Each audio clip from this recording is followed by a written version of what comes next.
Today, I'll be sharing about one of the most vulnerable and possibly worst parts of my life. This is when I hit rock bottom and when I lost all my confidence during college.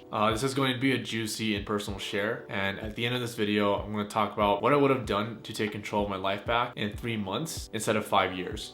So stick around for that.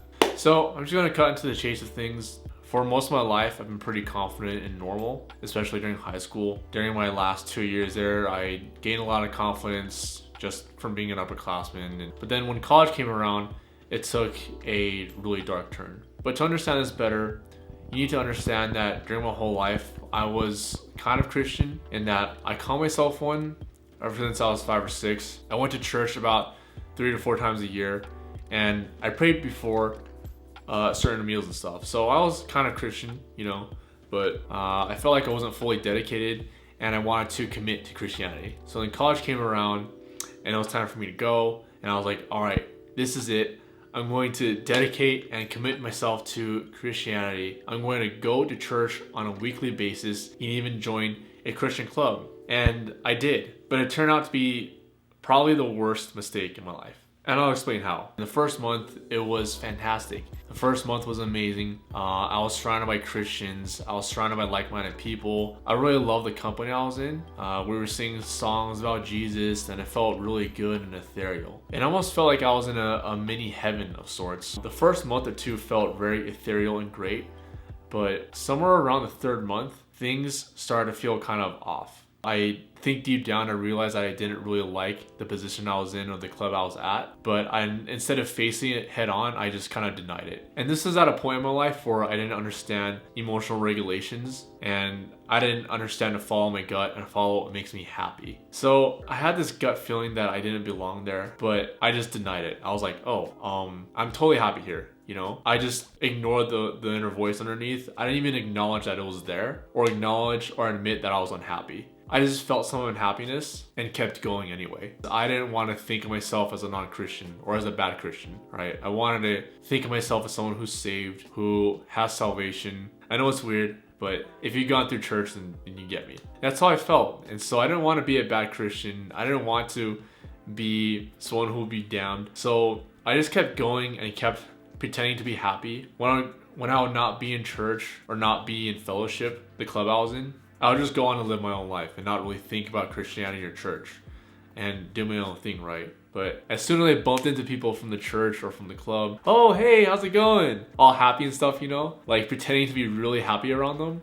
But that messed me up because I got practiced at not showing my true self to people. And I kept having these shallow, face value relationships. And during my third month there, instead of finding a way to get out within a month or two, instead of gracefully leaving, I stayed for 3 years. This was obviously really bad for my mental health. I faked being happy. I showed a fake version of myself, and I didn't allow my true self to come out for 3 years. This messed me up really bad. Throughout college, it wrecked my confidence. It wrecked my social skills. And even when I went home to my family and friends, I just wasn't the same guy. Like, I'd come home and I'd mostly be thinking about church stuff or how to be saved and all that, and I just wouldn't fully be there. My grades suffered as well. I failed some classes or got some D's in them. Luckily though, I had a really good counselor and a great friend who finally talked me out of going to church and the Christian club. It didn't happen the first time they talked to me, but finally after 10 or 11 good talks, I finally decided to end all of that. At this point though, it was my 4th year of college. I had another year left, another year and a half to live out my life. But then I got to the end of college and I feel like I really wasted it. I wasted what have been the best 4 years of my life according to other people. I didn't party. I didn't meet a lot of cool people. I didn't meet lots of cute girls and hook up with them. And I feel like I didn't even move my career and life forward. So this was actually the rock bottom of my life. I felt the deepest shame and embarrassment from this whole experience, from feeling like I went to college but completely missed out on the experience. So that was rock bottom. I graduated college and moved back home. I was still beating myself up my first year at home, but fortunately life happens and people tend to move past it. And I did. I did move past it eventually. It took me several years to process all of it, and I thought I'd be stuck there forever, but obviously I'm not. I found a way to find a job and make money. I learned to have a thriving social life, bought a house, and date the love of my life. The reason I say all of that is because I know that I've gotten to a really good place in my life. And I know what it felt like to be at that time when I had nothing. I had no money in the bank. I was living with my parents, and I thought I'd never climb out, but I did. And I got somewhere really far in my life.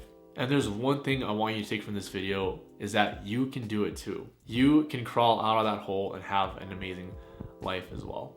There's obviously much more of that story, but if there's more to the story that you'd like to hear, whether it's during my college days or a little more detail about how I got over my religious trauma, comment below and hopefully I can make a video from it or at least answer your comment.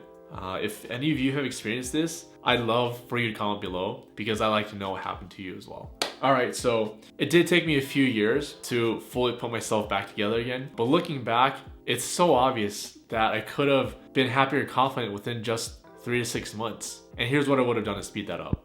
Instead of going home and beating myself up all the time and trying to figure things out on my own, I would have gone supported and seek professional help to move past this dark time of my life, this part of my life that just didn't make sense to me. This support looks like being in group support or being in therapy, some sort of support where it's meant to help move you forward and let go of the past. I know that if I had done that instead, then it wouldn't have taken me 3 to 5 years to get over things. I would have gotten over it in just a few months. I would have been able to let go almost completely of the shame and the confusion I got from college days. And I would be thinking to myself, wow, I'm 23. I can still have a great life. I'm still young. I can still meet lots of people, meet lots of cute women, and make something of myself. And I know that if I've gotten past it and felt happy about it and gotten over it, I'd be able to socialize with people and meet people and move on with my life no problem. I'm pretty sure I'd be somewhere further now. Not saying that I'm not grateful for where I'm at now, but I just know I would have healed and felt much better sooner, which is what I hope for you. If you want more information on therapy and getting help and all that, I do have some non-affiliate links below if you're interested. I encourage you to look into them and find support in that.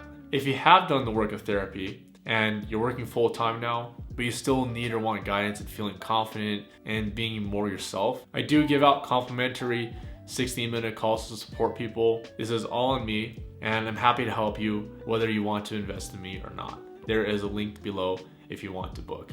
Alternatively, if you just want a little bit of help, you can reach out to my Instagram as well. If you want a more in-depth look into my first couple years after college, where I figured things out and took the first steps to change my life, check out the video here. Thanks for watching. I love y'all so much, and I'll see you next time.